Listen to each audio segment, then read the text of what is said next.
नमस्कार, जय हिंद, जय भारत। फ्रेंड्स, आज हम पढ़ेंगे सेडिमेंट्री चट्टान के बारे में, जिसे इंग्लिश के अंदर सेडिमेंट्री सेल, सेडिमेंट्री रॉक, हिंदी के अंदर अवसादी चट्टान कहते हैं। आज हम सेडिमेंट्री सेल्स के बारे में पढ़ेंगे। केवल दो चीज कि सेडिमेंट्री सेल्स का निर्माण किस प्रकार से हुआ तथा इनकी विशेषताएं क्या है। कल पढ़ेंगे अपन इनका क्लासिफिकेशन। परसों पढ़ेंगे इंडिया के अंदर सेडिमेंट्री सेल कहाँ कहाँ पाई जाती है। इस प्रकार से सेडिमेंट्री सेल्स पर हमारे 3 वीडियो आएंगे। हम फ्रेंड्स सेडिमेंट्री सेल्स के बारे में पढ़ेंगे प्रत्यक्ष रूप से। ऐसा नहीं कि हम बोर्ड के ऊपर ज्यादा पढ़ाएं और आपको प्रत्यक्ष कम जानकारी दें। तो चलिए चलते हैं। सबसे पहले आपको मैं दिखाता हूं सेडिमेंट्री सेल्स। देखिए, ये जो आप देख रहे हैं मेरे हाथ के अंदर, ये सेडिमेंट्री सेल्स है फ्रेंड्स, जिन्हें कहते हैं बालू पत्थर। और ये पाया जाता है जोधपुर के आसपास जो क्षेत्र है वहां पर मिलता है बालू पत्थर। ये सेडिमेंट्री सेल्स है।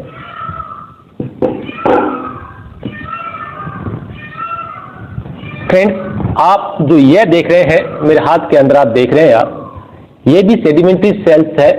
और ये पाया जाता है हमारे राजस्थान के अंदर, जो उत्तरी राजस्थान है, विशेषकर गंगानगर, हनुमानगढ़, चूरू, बीकानेर, नागौर, उस क्षेत्र, जैसलमेर, उस क्षेत्र के अंदर इसका नाम है जिप्सम। ये भी सेडिमेंट्री सेल्स है। जो ये आप देख रहे हैं ये भी सेडिमेंट्री सेल्स है, जिन्हें कहते हैं चूना पत्थर। और ये मिलती है फ्रेंड्स चित्तौड़गढ़ राजस्थान के अंदर, कोटा, बूंदी, नागौर, जैसलमेर और बाड़मेर के अंदर चूना पत्थर है। ये भी सेडिमेंट्री सेल्स है। आप ये जो छोटा सा टुकड़ा आप देख रहे हैं ये भी सेडिमेंट्री सेल्स है, जिन्हें साधारण भाषा के अंदर कोटा स्टोन कहते हैं। और ये कोटा के आसपास जो हाड़ोती है उन क्षेत्र के अंदर मिलता है। ये भी सेडिमेंट्री सेल्स है। आप जो कटोरी के अंदर आप देख रहे हैं, आप देखिए कटोरी के अंदर देखिए आप इस प्रकार से जो सफेद मिट्टी दिखाई दे रही है आपको, सफेद मिट्टी है। देखिए आप, ये सफेद मिट्टी है। और ये सफेद मिट्टी जो उत्तरी राजस्थान है जहां जिप्सम मिलता है, उनके साथ आसपास के क्षेत्रों के अंदर ये सफेद मिट्टी बहुत मिलती है। ये भी क्या है, सेडिमेंट्री सेल्स है। आप देखिए इस कटोरी के अंदर आप काली मिट्टी देख रहे हैं, आप काली मिट्टी देख रहे हैं, आप चिकनी और काली मिट्टी है। ये भी क्या है, सेडिमेंट्री सेल्स है। इस प्लेट के अंदर आप देखिए, आप बालू रेत देख रहे हैं। आप देखिए बालू रेत कितनी सुंदर, सोने जैसी सुनहरी आपको जो बालू रेत दिखाई दे रही है, ये भी क्या है, सेडिमेंट्री सेल्स है। अब देखिए फ्रेंड्स, अब आपने देखा कि ये क्या है, बालू रेत सोने जैसी असंगठित है। ये भी मैंने बताया क्या है, सेडिमेंट्री सेल बताया। और जो ये बताया मैंने कठोर है, बालू पत्थर है, ये भी क्या बताया मैंने, सेडिमेंट्री सेल्स बताया। तो फ्रेंड्स, आज इन्हीं के बारे में पढ़ेंगे कि इसका देखिए कुछ भाग संगठित होता है, कुछ भाग असंगठित भाग होता है। चलिए हमारे जो मेन टॉपिक है उस पर चलते हैं, सेडिमेंट्री सेल्स के ऊपर। फ्रेंड्स, आपसे मैं रिक्वेस्ट करता हूं, आप जिस भी क्षेत्र के अंदर रहते हैं, आप भूगोल पढ़ने का तरीका बताता हूं आपको मैं कि भूगोल किस प्रकार से पढ़ा जाता है। ज्योग्राफी एज एक साइंस है। मैं साइंस ही नहीं, उनको सुपर साइंस मानता हूं। इस दुनिया के अंदर जितने भी सब्जेक्ट हैं, विषय हैं, उनकी उत्पत्ति ज्योग्राफी से हुई है। तो फ्रेंड्स, ज्योग्राफी को पढ़ने के लिए आप रटाफिकेशन न करें, आप आंख खोलकर देखें। आप जहां भी आपकी नजर पड़े उनको उठाओ, आप उठाकर देखो आप कि इसका निर्माण कैसे हुआ है, तो है क्या, उनकी विशेषताएं क्या है, इसको बनाने वाला कौन है। इस प्रकार के क्वेश्चन अपने आप से करिए। यदि अपने आप को आपको हल मिल जाता है, अच्छी बात है। यदि आपको आंसर नहीं मिल पाता है तो फ्रेंड्स, आप दुनिया के किसी भी कोने के अंदर हैं और आपके सामने जो भी पत्थर, मिट्टी, कंकर जो भी आपको दिखाई दे, उनको उठाओ, उनकी फोटो खींचो और मेरे फोन पर भेज देना। मैं आपको बताऊंगा कि ये क्या चीज है, कौन सी चट्टान है, इनकी विशेषताएं क्या है, इनका निर्माण कब हुआ, कैसे हुआ और क्या क्या उनकी विशेषताएं हैं, दुनिया के अंदर कहां कहां मिलती है। मैं इनका आंसर देने की कोशिश करूंगा। तो फ्रेंड्स, आप जहां भी हैं इनकी फोटो भेज दीजिए, अन्यथा नीचे लिख दीजिए कि मुझे इनके बारे में जानकारी चाहिए। मैं कमेंट के अंदर लिख दीजिए कि इनके बारे में हमें जानकारी चाहिए, मैं आपको देने की कोशिश करूंगा। तो चलिए हमारे मेन टॉपिक के ऊपर, सेडिमेंट्री सेल्स। सेडिमेंट्री सेल्स, सेडिमेंट्री रॉक्स, हिंदी के अंदर अवसादी चट्टान या अवसादी सेल्स।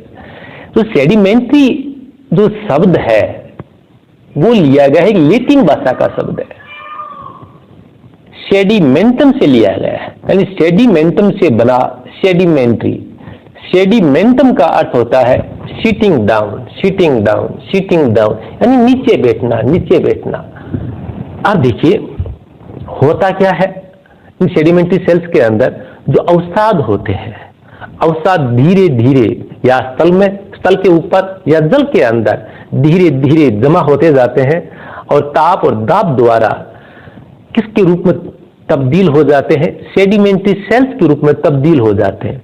अब जो मैंने आपको दिखाया था, मैंने जो आपको ये सेडिमेंट्री सेल्स 1 2 3 4 5 6 7 सेडिमेंट्री सेल्स के मैंने भाग दिखाए हैं, इनको विस्तार से पढ़ेंगे। आप इनको मत रटना कि ये सेडिमेंट्री सेल्स हैं, इनकी विशेषताएं क्या है, मत रटना। आपको केवल मैं देखकर बताऊंगा कि इनकी विशेषताएं क्या है, इसका निर्माण कैसे होगा और ये इंडिया के अंदर, राजस्थान के अंदर कहां कहां मिलता है। तो सबसे पहले हम ले चलते हैं आपको, देखिए हम ये क्या है, जिप्सम, सेडिमेंट्री सेल्स का उदाहरण। अब देखिए जिप्सम के अंदर होता क्या है, आपको देखिए जिप्सम के अंदर मैंने ये भी क्या जिप्सम बताया, ये क्या बताया मैंने, चूना पत्थर बताया। दोनों का रंग देखो आप, दोनों का रंग आपको सफेद दिखाई दे रहा है। इतना सा है कि ये जो चूना पत्थर होता है इसका रंग सफेद ज्यादा होता है, थोड़ा कठोर होता है, ये थोड़ा नरम होता है। इनकी बजाय चूना पत्थर की बजाय इसका ये नरम होता है, इसका रंग इतना सफेद नहीं होता है। इसके अंदर क्या होता है, कैल्शियम सल्फेट होता है। इसके अंदर क्या होता है, कैल्शियम कार्बोनेट होता है। लेकिन दोनों ही सेडिमेंट्री सेल्स में फ्रेंड्स, लेकिन दोनों की बनने की जो क्रिया विधि मेथड है, दिन रात का अंतर होता है। दोनों की जो विशेषताएं हैं, दिन रात का अंतर होता है। दोनों अलग अलग क्षेत्रों के अंदर मिलती हैं, देखने में आपको एक जैसी दिखाई दे रही होंगी आपको, लेकिन दिन इसकी जो रासायनिक संरचना है इसके अंदर काफी परिवर्तन है। इसमें क्या, कैल्शियम सल्फेट चूना पत्थर के अंदर, तो कैल्शियम सल्फेट की वजह से इसका रंग थोड़ा हल्का सफेद दिखाई देता है। और इसका निर्माण कैसे होता है, देखिए आप, कैल्शियम सल्फेट का निर्माण जल के अंदर भी हो सकता है और स्थल के ऊपर भी हो सकता है। सेडिमेंट्री जो सेल्स होते हैं उसको बनाने का कार्य कौन करते हैं, कारक होते हैं। कौन कौन से, नंबर 1 हवा द्वारा बन सकता है, वायु द्वारा, नंबर 2 जल द्वारा बन सकते हैं, जल कारक हो सकता है, नंबर 3 हिमानी। तो 3 प्रमुख कारक हैं, कौन कौन से, वायु नंबर 2 जल, नंबर 3 हिमानी। एग्जाम्पल बताऊंगा कि किस प्रकार से वायु है उसको बनाने में भूमिका होती है, जल की किस प्रकार से भूमिका होती है, हिमानी किस प्रकार से भूमिका होती है इन सेडिमेंट्री सेल्स को बनाने में। जो हमारी जो मूल चट्टान होती है, अग्न्य चट्टान होती है, इग्निस सेल्स कहते हैं, उसके ऊपर अक्षय अपरदन के प्रभाव की वजह से उन जो चट्टानों का जो चूर्ण हो जाता है, उन चूर्ण को हवा द्वारा या जल द्वारा या हिमानी द्वारा एक स्थान से दूसरे स्थान पर परिवहन करके छोड़ दिया जाता है, जमा दिया जाता है। इस प्रकार से एग्जाम्पल मैं देता हूं आपको, मैं जल का देता हूं। जैसे नदी है, नदी कहां से निकलती है, पहाड़ों से निकलती है। तो नदी अपने साथ क्या लाती है, सेडिमेंट्स लाती है। देखो नदी के अंदर बहुत सारे कंकर, पत्थर, महीन, चूर्ण इस प्रकार से बहते रहते हैं। वो जो पहाड़ों के नीचे आकर, वो पहाड़ों की जो पदस्थली भाग होता है वहां पर आकर क्या हो जाता है, वो जम जाते हैं। इस प्रकार से मैं आपको बताऊं, देखिए ये मान लीजिए ये पहाड़ है, ये क्या है, ये पहाड़ है, ये पहाड़ है, ये पहाड़ है। और यहां से क्या निकली, यहां से क्या निकली, एक नदी निकली। यहां से क्या निकली, एक नदी निकली। ये नदी क्या लाती है, इन पहाड़ों को क्या करती है, काटती है, और काट कर क्या करती है, इन पत्थरों क्या करती है, चूर्ण बनाती है, यानी सेडिमेंट्स बनाती है। चूर्ण या सेडिमेंट्स अवसाद, बात एक ही हिंदी के अंदर चूर्ण कह देते हैं, अवसाद कह देते हैं, इंग्लिश के अंदर क्या कह देते हैं, सेडिमेंट्स कह देते हैं, और जो इन चट्टान को सेडिमेंट्री सेल्स कह देते हैं, बात एक ही है। तो ये बहता हुआ जल क्या करेगा, इन पहाड़ों को काटेगा, पीसेगा, उनका चूर्ण बनाएगा और अपने साथ बहाकर लाएगा, और बहाकर लाकर ये जो पर्वत का जो ये पस्तली भाग है वहां पर लाकर इस प्रकार से ढेर बन जाता है। इस प्रकार से क्या बन जाता है, ढेर बन जाता है। और यह ढेर क्या कहलाता है, क्या कहलाता है, जलोढ़। आपने देखा होगा, जलोढ़ के बारे में पढ़ा होगा कि जल द्वारा बहाकर लाए गए सेडिमेंट्स क्या कहलाते हैं, जलोढ़। हिमानी यानी हिम द्वारा बहाकर लाए गए सेडिमेंट्स क्या कहलाते हैं, हिमोट। हवा द्वारा बहाकर लाए गए सेडिमेंट्स क्या कहलाते हैं, वातोट। देखिए, जलोढ़ जल द्वारा बहाकर लाए जाते हैं, वायु द्वारा बहाकर लाए गए सेडिमेंट्स वातोट कहलाते हैं, हिम द्वारा बहाकर लाए गए सेडिमेंट्स क्या कहलाते हैं, हिमोड कहलाते हैं। ये सभी हैं क्या, सेडिमेंट्री सेल्स तो है। हिमोड क्या है, सेडिमेंट्री सेल्स तो है। वातोड क्या है, सेडिमेंट्री सेल्स तो है। ये सभी क्या है, सेडिमेंट्री सेल्स। आप देखते हैं कि आप समझते हैं कि जो सेडिमेंट्री सेल्स होते हैं, जो सेल्स के बारे में कहते हैं कि सेल्स जैसे हमारे दिमाग के अंदर आता है, सेल क्या होता है, सेल तो एक कठोर होता है। हम एग्जांपल भी देते हैं कि चट्टानों की भांति हमें क्या होना चाहिए, कठोर होना चाहिए। नहीं, ये एक कहावत है कि चट्टानों के भांति हमें कठोर होना चाहिए। ज्योग्राफी के अंदर चट्टान शब्द या सेल शब्द दोनों के लिए किया जाता है। चट्टान कठोर भी हो सकती है, चट्टान नरम भी हो सकती है।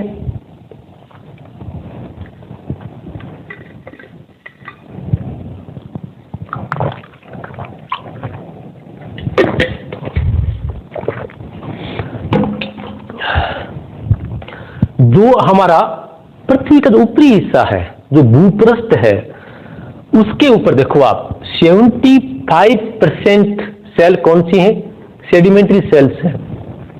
भूपृष्ठ यानी भूमि का जो ऊपरी भाग है, जो हम देख रहे हैं, जिस पर हम निवास कर रहे हैं, उसका 75% केवल सेडिमेंट्री सेल्स ही है, और 25% कौन सी है, मेटामॉर्फोसिस सेल्स, जो इग्निस सेल्स है वो है। जबकि जो पृथ्वी का जो ऊपरी हिस्सा है, क्रस्ट कहते हैं, उनको पपड़ी कहते हैं, क्रस्ट कहते हैं, उसके अंदर सेडिमेंट्री सेल्स कितना है, केवल 5% है। क्रस्ट और जो ये भूपृष्ठ अंतर आता है, क्रस्ट की मोटाई काफी होती है। जब हम पढ़ेंगे क्रस्ट के बारे में तब देखेंगे, तो क्रस्ट का केवल सेडिमेंट्री सेल्स कितना हिस्सा है, 5% है। जो ये भूपृष्ठ भूमि का ऊपरी हिस्सा है, उसका सेडिमेंट्री सेल्स कितना हिस्सा है, 75% है। यानी जमीन के ऊपर जो भी आप आंखों से देख रहे हैं वो क्या है, या तो सेडिमेंट्री सेल्स होगा, या मेटामॉर्फोसिस सेल्स होगी, या इग्निस सेल्स होगी। इस धरती पर केवल 3 ही आपको चीज दिखाई देती है, 3 के अलावा कुछ भी नहीं दिखाई देता है। आप आंखें बंद करो, आंखें बंद करके जैसे ही इस धरती पर चारों और दिखाई आप देखते हैं, इस प्रकार से देखते हैं, तो दुनिया के अंदर की उस पृथ्वी पर 2 ही कंपोनेंट दिखाई देते हैं। कौन से 2 कंपोनेंट हैं, biotic component and abiotic component. जैविक घटक या अजैविक घटक, 2 biotic component and abiotic component. Abiotic component है, एबायोटिक कंपोनेंट के अंदर केवल हमें क्या दिखाई देते हैं, 3 चट्टान। एबायोटिक कंपोनेंट के अंदर हमें केवल धरती पर 3 चट्टान दिखाई देती हैं, 3 सेल्स दिखाई देती हैं, सेडिमेंट्री, मेटामॉर्फोसिस और इग्निस सेल्स। अब आपको यह मत कहना कि हमारी चट्टान या सेल्स देखी हुई नहीं है, जो भी आपको दिखाई दे रही है वो क्या है, सेल्स ही है। लेकिन आपको पहचानना है, आपके सामने जो भी गए देखा कि ये कौन सा है, क्या है, ये कौन सी सेल है, इसका निर्माण कैसे हुआ, वो आप पर डिपेंड करता है, इसको पहचानने की क्षमता आप में कितनी है।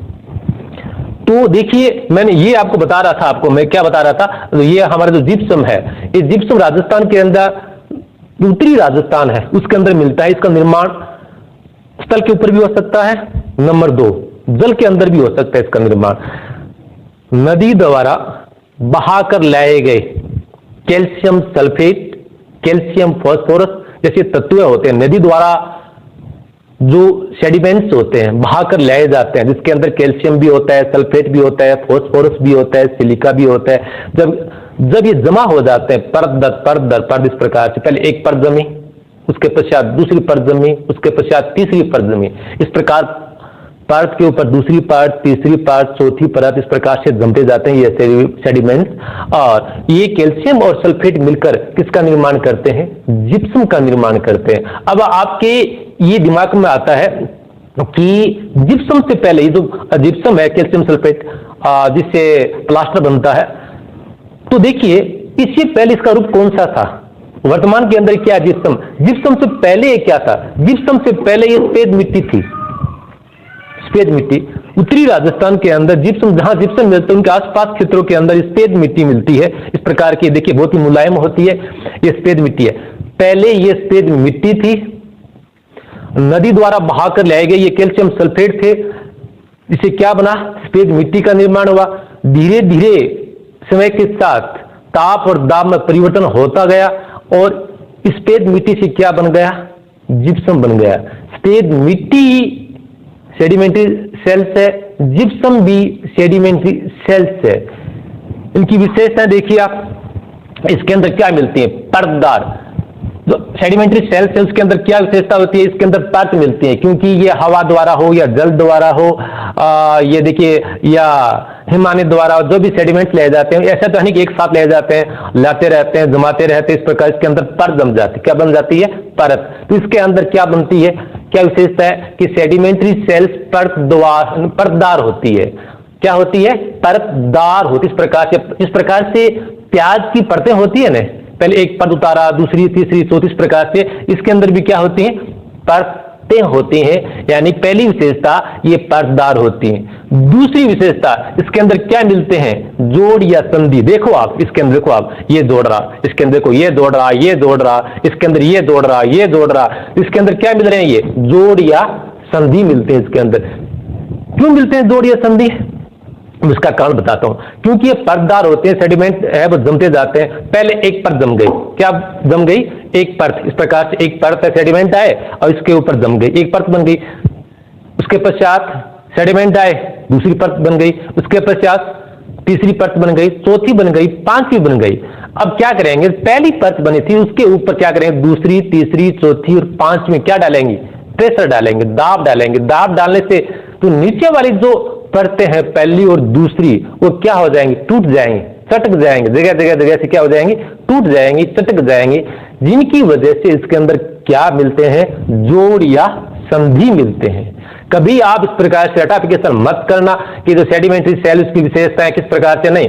आप प्रत्यक्ष रूप से किताबों का आप सहारा मत लीजिए, आप प्रत्यक्ष रूप से देखिए कि हाँ मैंने वो पत्थर देखा था उसके अंदर वो विशेषता है, मैंने जिप्सम देखा था उसके अंदर वो विशेषता है, मैंने चूना पत्थर देखा था उसके अंदर ये विशेषता है, मैंने बालू पत्थर देखा था उसके अंदर ये विशेषता है, मैंने कांग्लोमेरेट देखा था उसके अंदर ये विशेषता है, मैंने मुल्तानी मिट्टी देखी थी उसके अंदर ये विशेषता है, मैंने चाक मिट्टी देखी थी उसके अंदर ये विशेषता है। ये सभी क्या है? सेडिमेंट्री सेल्स तो है। तो उनको देखकर आप याद करो ना, आप क्यों किताब का सहारा लेते हो? प्रत्यक्ष रूप से देखो उनको, हाथ इस प्रकार से तोड़ो उनको, उसके पश्चात आप याद करो। आप अगला देखिए, आप इसके अंदर क्या होता है? वनस्पति तथा जीवों के अवशेष मिलते हैं। सेडिमेंट्री सेल्स की तीसरी विशेषता है कि उसके अंदर जीवों के अवशेष मिलते हैं, वनस्पतियों के अवशेष मिलते हैं। कैसे मिलते हैं आपको बताता हूं। आप जिस पर देखिए ये नदी है, नदी पहाड़ों से आई, तो ये नदी पहाड़ों का चूर्ण तो करती है, साथ के अंदर उनके आसपास जो वनस्पति है वो भी क्या होते हैं? सड़कर, गलकर, टूटकर पानी के अंदर बह जाती है और वही वनस्पति टूटी फूटी गली हुई अवस्था के अंदर इसके अंदर वहां पर क्या हो जाती है? जलोढ़ के अंदर जमा हो जाती है। साथ पानी के अंदर बहुत सारे जीव होते हैं, मरने के पश्चात इन्हीं जलोढ़ों के अंदर क्या हो जाते हैं? जमा हो जाते हैं। इस प्रकार से इसके अंदर क्या होता है? जीवों के अवशेष और वनस्पतियों के अवशेष मिलते हैं सेडिमेंट चट्टान के अंदर। यही कारण है कि इन जीवों के अवशेष और वनस्पतियों के अवशेष इसके अंदर कहां मिलते हैं? इन परतों के बीच। कहां मिलते हैं? इन जॉइंटों के बीच। इन्हीं विशेषता की वजह से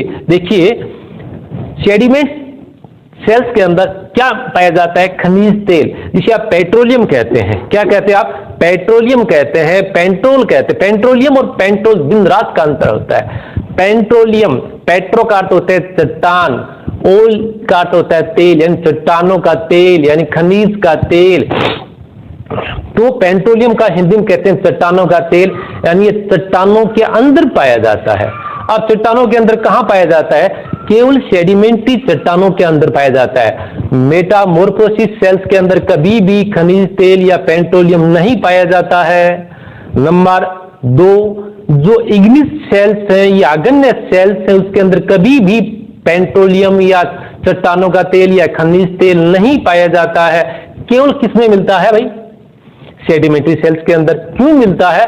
क्योंकि इसका निर्माण किससे हुआ है? हवा द्वारा, वातोड या जलोद या हिमोड की वजह से। उनके साथ क्या बहकर आ गए? वनस्पतियों के अवशेष भी आ गए, जीवों के अवशेष भी आ गए, उसके अंदर जमा हो गए, डिपॉजिट हो गए, और उनसे क्या बना? तो जीवों के अवशेष, उनसे क्या बन गया? खनिज तेल बन गया। क्या बन गया? खनिज तेल बन गया, यानी पेट्रोलियम बन गया। नंबर 2, जो वनस्पति है, पेड़ पौधे हैं, उनको धीरे धीरे धीरे उनमें ताप और दाब द्वारा परिवर्तन से क्या बन गया? कोयला बन गया। इनकी वजह से देखिए सेडिमेंट्री सेल्स होते हैं, वहां क्या मिलता है? खनिज तेल मिलता है, और क्या मिलता है? कोयला। ये सभी क्या है? किसमें कहां मिलते हैं? सेडिमेंट्री सेल्स के अंदर। अगला चलिए, आप ये मैंने बता दिया था कि भूपृष्ठ का 75%, क्रस्ट का 5%, और यानी जो क्रस्ट है, क्रस्ट का 5% है सेडिमेंट्री सेल्स। प्रश्न बहुत शानदार कि क्रस्ट की कितना परसेंट सेडिमेंट्री सेल्स होती है? 5%। भूपृष्ठ का कितना? 75% है। कठोर और नरम। देखिए अगली कौन सी छठी विशेषता है कि सेडिमेंट्री सेल्स कठोर भी होती है और नरम। देखिए ये क्या है? कठोर है। जिप्सम है, कठोर है।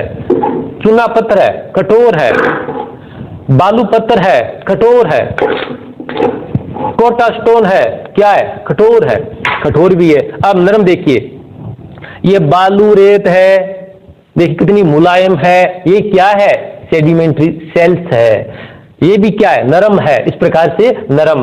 देखिए ये क्या है? नदियों द्वारा बहाकर ले आई गई चिकनी मिट्टी है, जिन्हें हम क्या कहते हैं? पंख मिट्टी भी कहते हैं। क्या कहते हैं? पंख। ये बहुत इसके कण क्या होते हैं? बहुत ही महीन होते हैं, और जब बाढ़ के समय नदियों द्वारा बहाकर मैदान के अंदर जमा कर दिया जाता है तो बहुत चिकनी होती है मिट्टी, और जो सूखने के पश्चात उसके अंदर क्या पड़ जाती हैं? दरारें पड़ जाती हैं। इसे कहते हैं पंख का फटना, यानी पंख फट चुके उसके इस प्रकार से अलग अलग अलग दरारें दिखाई देती हैं। ये क्या है? ये क्या है? सेडिमेंट्री सेल्स है। नंबर देखिए, ये मैंने सफेद मिट्टी बताई। देखिए ये सफेद मिट्टी है। ये भी क्या है? सफेद मिट्टी। देखो ये सफेद मिट्टी इस प्रकार से, देखो इस प्रकार सफेद मिट्टी है। ये क्या है? नरम है। इस प्रकार से जो सेडिमेंट्री सेल्स है वो क्या हो सकती हैं? कठोर भी हो सकती हैं और नरम भी हो सकती हैं। अगला देखिए 7वां पॉइंट हमारा कि अपक्षय और अपर्दन का प्रभाव सबसे अधिक किस पर पड़ता है? सेडिमेंट्री सेल्स पर होता है। सबसे कम प्रभाव अपक्षय अपर्दन का, अपक्षयता अपर्दन का सबसे कम प्रभाव किस पर पड़ता है? इग्निस सेल है, अग्न्य सेल पर इसका प्रभाव सबसे कम पड़ता है, जबकि जो सेडिमेंट्री सेल्स है उस पर प्रभाव बहुत ही ज्यादा पड़ता है। अब आपसे प्रश्न आता है इस प्रकार को सिविल सेवा के अंदर डीपली क्वेश्चन पूछ लिया जाए, क्या कारण है? देखिए प्रश्न किस प्रकार से बनता है? आपको आसान सी लगी ये लाइन, अपक्षयता अपर्दन का प्रभाव सबसे अधिक सेडिमेंट्री सेल्स पर पड़ता है, लेकिन प्रश्न बनाने वाले इस प्रकार से प्रश्न दे दिया जाए, क्या कारण है कि सेडिमेंट्री सेल्स पर अपक्षय तथा अपर्दन का प्रभाव सबसे अधिक देखने को मिलता है? कारण नंबर 1 कारण देखिए 1, क्योंकि इसके अंदर परत तथा संधियां मिलती हैं। कारण नंबर 2, क्योंकि ये कठोर भी हो सकती है और नरम भी हो सकती है। अब देखिए ये कारण आगे, अब क्या आएगा? नंबर 3 क्या आएगा? उपरोक्त कारण फर्स्ट और सेकंड दोनों सही है। नीचे ऊपर वाला एक कारण सही है, लास्ट के अंदर दोनों कारण गलत है। इस प्रकार सिविल सेवा प्रश्न देते हैं तो अब क्या करेंगे? उपरोक्त दोनों कारण क्या है? सही है, क्योंकि इसके अंदर क्या मिलते हैं? परतें भी मिलती हैं, इसके अंदर जोड़ या संधियां मिलते हैं। ये नरम भी हो सकती है, कठोर भी हो सकती है। इसलिए अपक्षय और अपर्दन का प्रभाव सबसे अधिक देखने को किसमें मिलता है? सेडिमेंट्री सेल से। अब आ गया प्रश्न इस प्रकार से आ जाए कि क्या कारण है कि अपक्षयता अपरदन का प्रभाव अग्रण्य चट्टानों पर सबसे कम देखने को मिलता है। यही क्वेश्चन आ जाए। हम यहां पर अग्रण्य चट्टान नहीं पढ़ रहे हैं मेरे दोस्तों, यहां पर केवल हम सेडिमेंट्री सेल्स पढ़ रहे हैं, वो भी प्रत्यक्ष रूप से पढ़ रहे हैं। मेरे पास सामने 7 इनके एग्जाम्पल है, तौर पर रखा है मैंने। तो देखिए, जब हम पढ़ेंगे इग्निस सेल्स पढ़ेंगे, अग्रण्य चट्टान पढ़ेंगे, उस टाइम के अंदर आपको मैं गहराई से बताऊंगा, उनके बाद अलग से हमारा वीडियो आएगा कि ये प्रश्न आ जाए, क्या कारण है अपक्षयता अपरदन का प्रभाव सबसे कम अग्रण्य चट्टानों पर पड़ता है? क्या है सबसे कम? कारण नंबर 1, क्योंकि अग्रण्य चट्टानों के अंदर क्या नहीं मिलती हैं? परतें नहीं मिलती हैं। नंबर 2, अग्रण्य चट्टानों के अंदर क्या नहीं मिलते हैं? जोड़ और संधियां नहीं मिलती हैं। इनकी वजह से, और देखिए इनकी वजह से अपक्षयता अपरदन का प्रभाव सबसे कम किस पर पड़ा? किस पर पड़ा? अग्रण्य चट्टानों पर। तो प्रश्न यह आ जाए कि क्या कारण है कि खनिज तेल केवल सेडिमेंट्री सेल्स के अंदर ही मिलता है, मेटामॉर्फोसिस और इग्निस सेल्स के अंदर नहीं मिलता है? क्या कारण है? डीपली क्वेश्चन पूछ लिया जाए। सबसे अधिक कंफ्यूज करने वाले क्वेश्चन कौन से होते हैं? कथन और कारण करने वाले। और मैं कहता हूं कि सबसे आसान क्वेश्चन केवल कथन और कारण वाले होते हैं। सबसे आसान किसको लगते हैं? जो रटाफिकेशन करते हैं उनको तो केवल साधारण क्वेश्चन होते हैं, बे पैदा वाले, वो अच्छे लगते हैं। जो डीपली समझ लेते हैं उनको कथन और कारण वाले बहुत अच्छे लगते हैं, उनको बहुत प्यारे क्वेश्चन लगते हैं। तो देखिए ये प्रश्न आ जाए, क्या कारण है कि इग्निस सेल्स के अंदर खनिज तेल यानी पेट्रोलियम चट्टानों का तेल नहीं मिलता है? तो क्या आएगा हमारा आंसर? क्योंकि इसके अंदर क्या नहीं मिलता है भाई? क्या नहीं मिलता है? वनस्पति तथा जीवों के अवशेष नहीं मिलते हैं। नंबर 2, न इसके अंदर पर्दार है, न इसके अंदर संधियां हैं, न इसके अंदर जोड़ है, जिनकी वजह से इनमें खनिज तेल या पेट्रोलियम नहीं मिलता है। आया फ्रेंड समझ में? आगे देखिए, हमारा कुछ उदाहरण दिए गए, हमारा चूना पत्थर। अब देखिए एग्जाम्पल आपको मैं एक मैंने बताया था कि मैं आपको समझाऊंगा। तो हमारा जिप्सम के बारे में देख लिया, इसके अंदर क्या होता है? कैल्शियम सल्फेट होता है और उत्तरी राजस्थान के अंदर मिलता है, ये अधिकतर वहां पे मिलता है। इससे पहले ये क्या था? सफेद मिट्टी थी और धीरे धीरे ताप और दाब में परिवर्तन होने की वजह से एक किस्म तब्दील हो गया जिप्सम के अंदर। और जिप्सम को गर्म करके क्या बनाया जाता है? प्लास्टर बनाया जाता है। हम पुट्टी प्लास्टर करते हैं ना छतों के ऊपर, वही प्लास्टर होता है। कई बार हमारे हाथ पैर फ्रैक्चर हो जाते हैं, उसके पश्चात प्लास्टर बांधते हैं, वही प्लास्टर जिप्सम से बनता है। जिप्सम का आगे मेटामॉर्फोसिस सेल में परिवर्तन नहीं होता है, जिप्सम रहता है। ये नहीं कि जिप्सम के अंदर ताप और दाब हजारों साल के पश्चात या अन्य किसी के अंदर परिवर्तन हो जाएगा, नहीं। क्यों? क्योंकि इसके अंदर क्या है? सल्फेट है। क्या है इसके अंदर? फास्फोरस है। इनकी वजह सल्फेट की मात्रा, कैल्शियम और सल्फेट होने की वजह से ये केवल जिप्सम में रहता है, आगे किसी के अंदर परिवर्तन नहीं होता है, किसी भी अन्य मेटामॉर्फोसिस सेल के अंदर यह तब्दील नहीं होता है। अब आगे आ गया हमारा, ये क्या कौन सा है? देखिए ये कौन सा है? देखिए ये क्या है? चूना पत्थर है। इसके अंदर क्या होता है? Calcium carbonate. जिप्सम इसमें अंतरित नहीं है, इसमें सल्फेट है। इसमें क्या बताया मैंने? कार्बोनेट। इसमें सल्फेट की मात्रा, इसमें कार्बोनेट की मात्रा। और इसका दिन रात, ये किससे बना हुआ है? जीवों के अवशेष से बना है। और ये इसका निर्माण कहां होता है? इसका निर्माण कहां हुआ? स्थल पर नहीं होता है, केवल जल के अंदर होता है। झील, तालाब, चितला क्षेत्र, समुद्र, उसके अंदर जो जीवों के जो अवशेष होते हैं, जीवों के अंदर हड्डियां होती हैं, हड्डियों के अंदर क्या होता है? कैल्शियम होता है, कार्बोनेट होता है, फास्फोरस की मात्रा भी होती है। देखिए तो वो क्या होता है? जब ये जीवों के अवशेष, उनकी हड्डियां, उनका चूर्ण होकर जल के अंदर जमा हो जाते हैं, डिपोजिट हो जाते हैं, धीरे धीरे उसमें ताप और दाब में परिवर्तन होता है। लाखों साल के पश्चात वही जीवों के अवशेष, हड्डियों के अवशेष किसमें तब्दील हो जाते हैं? चूना पत्थर के अंदर तब्दील हो जाते हैं। क्योंकि इसके अंदर ये दो आपको दिखाई दे रहा नहीं, ये पत्थर दिखाई दे रहा आपको दोस्तों। आज ये पत्थर है, कोई टाइम के अंदर ये जीव हुआ करते थे, जीवों की हड्डियां हुआ करते थे। अब आपको ये अलग लग रहा है कि सर ये जो आप दिखाई दे रहे हैं ये कोई टाइम के अंदर किसी जीव की हड्डी हुआ करती थी। हाँ, कोई टाइम के अंदर आज से करोड़ों साल पहले कि जीव की अस्थि हुआ करती थी, लेकिन धीरे धीरे ये जीवों की मृत्यु हुई, उनकी अस्थियां है उनका चूर्ण हुआ, वही चूर्ण जल के अंदर जम गया, बैठ गया, और धीरे धीरे वो ताप और दाब में परिवर्तन होने की वजह से, परत दर परत जमा होने की वजह से वही परतें किस में तब्दील हो गई? चूना पत्थर। तो देखना, चूना पत्थर जीवों के अवशेष से बना है, जीवों के अवशेष से बना है। ये जलीय चट्टान है, जलीय सेडिमेंट्री चट्टान है, जबकि जिप्सम क्या है? इसके अंदर जीवों के अवशेष की कोई भूमिका नहीं होती है। आप सोचते हैं इसके जीवों के अवशेष की भूमिका, इसको बनाने में किसकी भूमिका होती है? नदियों की भूमिका होती है, दरियाओं की भूमिका होती है, बहते हुए जल की भूमिका होती है। बहता हुआ जल क्या करता है? इसके अंदर बहते हुए जल के अंदर कैल्शियम घुल जाता है, सल्फेट घुल जाता है, फास्फोरस घुल जाता है, और वो घुलकर क्या होता है? किसी स्थान पर जमा हो जाते हैं, परत दर परत जमा होने के पश्चात किस में तब्दील हो जाते हैं? पहले सफेद मिट्टी के अंदर तब्दील होते हैं, उसके पश्चात जिप्सम के अंदर तब्दील हो जाते हैं। तो इसकी भूमिका देखिए, इसके अंदर जीवों की कोई भूमिका नहीं है, इसके अंदर बहते हुए नदियां और दरिया की भूमिका होती है। जो चूना पत्थर है इसके अंदर जीवों की भूमिका होती है, ये जीवों के अवशेष से बनी होती है।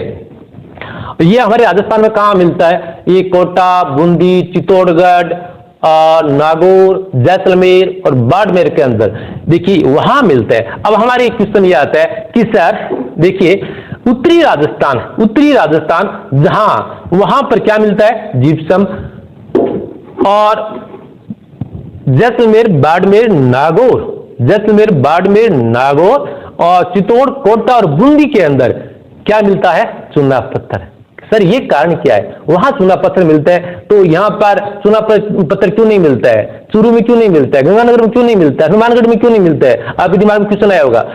ऐसे क्वेश्चन है तो आप कमेंट बॉक्स में लिखकर भेजिए, मैं आपको बहुत आसानी से समझाऊंगा, बहुत प्यार से समझाऊंगा इसके पीछे कारण क्या है। कभी अनेक हमारा जो वीडियो बनाए इसके ऊपर कि इसके पीछे कारण क्या है, वहां क्यों इसका निर्माण हुआ और वहां पर इसका निर्माण क्यों हुआ। अब हमारे यहाँ पर ये क्या आ गया? ये कौन सा है? बालू पत्थर है, बालू पत्थर है। ये कहाँ मिलता है? जोधपुर के आसपास मिलता है। ये क्या है? सेडिमेंट्री सेल्स है। और इसका निर्माण कैसे हुआ? इसी बालू से हुआ।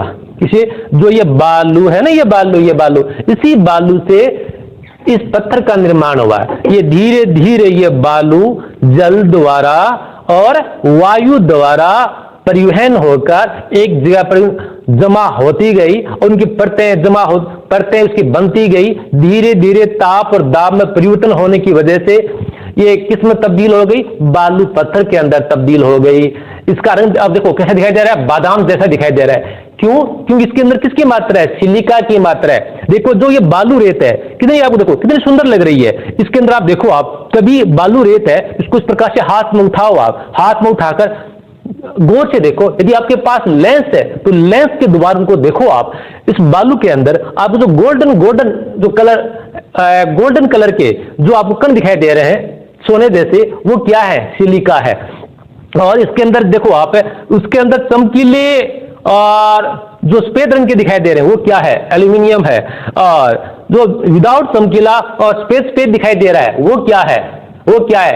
कैल्शियम है, फास्फोरस है। और देखिए जो इसके अंदर काला काला दिखाई दे रहा है, इस बालू के अंदर काला काला दिखाई दे रहा है वो क्या है? लोहे के कण है। हाँ, इसके अंदर क्या है? लोहे के कण भी हैं। यदि आपको पता करना है इसके अंदर लोहे के कण, तो चुंबक लेना, चुंबक इस प्रकार इस बालू मिट्टी के अंदर घुमाना, जो लोहे के कण क्या हो जाएंगे? उस चुंबक के चारों चिपक जाएंगे, वही लोहे के कण होते हैं। तो देखिए आप, अब हमारे दिमाग में आता है कि तो बालू पत्थर है, ये सेडिमेंट्री सेल्स है, इसका रंग बादाम जैसा क्यों? और जो ये हमारा जो कोटा स्टोन है इसका रंग काला काला क्यों, भूरा क्यों? क्योंकि इसके अंदर किसकी मात्रा है भैया? इसके अंदर सिलिका की मात्रा ज्यादा है। और ये जो कोटा स्टोन है, कोटा के आसपास हाड़ौती मिलता है, इसके अंदर इसका रंग काला क्यों? क्योंकि इसके अंदर आयरन की मात्रा, लोहे की मात्रा ज्यादा मिलती है, जिनकी वजह से इसका रंग क्या हो गया? काला हो गया। इसके अंदर फेरस यानी आयरन की मात्रा ज्यादा है, जिसकी वजह से इसका रंग क्या हो गया? काला हो गया। और देखिए आप देखेंगे आप, तो ये बालू पत्थर है। बालू पत्थर इतना कठोर नहीं होता है। दोनों में देखें कठोर कौन सा होता है? कोटा स्टोन ज्यादा मजबूत होता है, कठोर होता है। क्यों? क्योंकि इसके अंदर किसकी मात्रा? आयरन। जिस भी पत्थर के अंदर आयरन की मात्रा होगी उतना ही क्या होगा, कठोर होगा। और जिस भी चट्टान के अंदर कैल्शियम और या फॉस्फोरस या सल्फेट की मात्रा ज्यादा होगी वो कठोर नहीं होगा, वो क्या होगा, नरम होगा। और जिसके अंदर सिलिका की मात्रा होगी वो भी क्या होगा, कठोर होगा। इसके सिलिका की मात्रा है कठोर, और इसके अंदर लोहे की मात्रा है, एक कोटा स्टोन जिन्हें कहते हैं कोटा के आसपास क्षेत्र के अंदर मिलता है, इसलिए इसे जो बालू पत्थर है इसे भी क्या, ये कठोर हो गया। और ये जो चूना पत्थर है ये कैल्शियम कार्बोनेट होने की वजह से इनकी बजाय इतना कठोर नहीं है। और ये जिप्सम, ये सल्फेट और कैल्शियम और सल्फेट होने की वजह से इनकी बजाय क्या, ये नरम है। और ये क्या है, जो रेत दिखाई दे रही बालू, ये भी क्या है, ये क्या है, नरम सेडिमेंट्री सेल्स है। और धीरे धीरे ये किस्म तब्दील हो जाती है, लाखों करोड़ों साल के पश्चात यह भी भयकर सिद्धांत जमा हो जाती है। उसके पश्चात ताप और दामक परिवर्तन होने के पश्चात ये किस्म तब्दील हो जाती है, ये बालू पत्थर के अंदर तब्दील हो जाती है। जो ये रेत है करोड़ों साल के पश्चात किस्म तब्दील हो जाएगी, बालू पत्थर के अंदर तब्दील हो जाएगी। और जो ये सफेद मिट्टी दिखाई दे रही है, जो सफेद मिट्टी है, देखो आप, जो सफेद मिट्टी दिखाई दे रही है ये धीरे धीरे किस में तब्दील हो जाएगी, जिप्सम के अंदर तब्दील हो जाएगी। ये सभी क्या है, सेडिमेंट्री सेल्स हैं। चूना पत्थर आगे चलकर मेटामोर्फोसिस सेल में तब्दील हो जाता है। यानी चूना पत्थर है आगे चलकर मेटामोर्फोसिस सेल्स में तब्दील हो जाए, कौन सी, संगमरमर की चट्टान के अंदर तब्दील हो जाता है, जिन्हें मार्बल कहते हैं। मार्बल के पत्थर के अंदर तब्दील हो जाता है। मार्बल कई प्रकार का होता है, काला, पीला, हरा, नीला। उसके अंदर जो अलग अलग तत्वों के आधार पर होता है, जिसके अंदर कैल्शियम और कार्बोनेट की मात्रा ज्यादा होती है वो क्या होता है, व्हाइट होता है। जैसे ये अजमेर के आसपास जो मार्बल मिलता है बड़ा व्हाइट कलर का होता है, उसके अंदर किसकी मात्रा ज्यादा है, कार्बोनेट की मात्रा है, कैल्शियम की मात्रा ज्यादा है, इसलिए उसका रंग क्या है, व्हाइट। फ्रेंड्स, आज हमारा टॉपिक यहीं पर खत्म होता है क्योंकि गर्मी बहुत ज्यादा है, और ज्यादा गर्मी होने की वजह से आप देख रहे हैं कि मेरा पसीना आ चुका है। और फैन चलाऊंगा तब क्या करेंगे, आवाज गूंजेगी, और कोई मेरे पास कोई फैसिलिटी है नहीं, इसलिए इसको टॉपिक को मैं यहीं पर विराम देता हूं। फ्रेंड्स, यदि आपको ये टॉपिक अच्छा लगा, वीडियो अच्छा लगा, तो चैनल को आप सब्सक्राइब कीजिए प्लीज। मेरे पास भौतिक संसाधनों का अभाव है फ्रेंड्स, अन्यथा मैं भी डिजिटल बोर्ड ले आता और यहाँ पर कूलिंग के लिए अच्छी सुविधा कर लेता, लेकिन वो नहीं है। यदि आप इस चैनल को आप सब्सक्राइब करेंगे या बढ़ेंगे, उसके पश्चात और आपकी कृपा होगी तो कभी अपने भी क्या आएगा, डिजिटल बोर्ड आएगा। कल हम क्या पढ़ेंगे, कल पढ़ेंगे सेडिमेंट्री सेल्स का क्लासिफिकेशन। परसों क्या पढ़ेंगे अपन, परसों पढ़ेंगे सेडिमेंट्री सेल्स इंडिया के अंदर कहां कहां मिलती है। उसके पश्चात नेक्स्ट वीडियो आएगा जो अग्नि चट्टानों के बारे में आएगा। उसके आगे वाला क्या आएगा, मेटामोर्फोसिस चट्टानों के बारे में आएगा। उसके पश्चात तीनों चट्टानों की वीडियो आने के पश्चात सभी चट्टानें मैं एक साथ आगे रखूंगा, और इस प्रकार से आपको एग्जांपल दे देकर, देखो भैया ये सेडिमेंट्री सेल्स है, ये मेटामोर्फोसिस सेल्स है, और ये कौन सी है, इग्निस सेल्स है। तीनों देखो आप देख रहे हैं, ये है इनकी विशेषता, ये है इनकी विशेषता। लास्ट के अंदर अपन तुलनात्मक रूप से अध्ययन करेंगे, वो लास्ट का वीडियो होगा। धन्यवाद।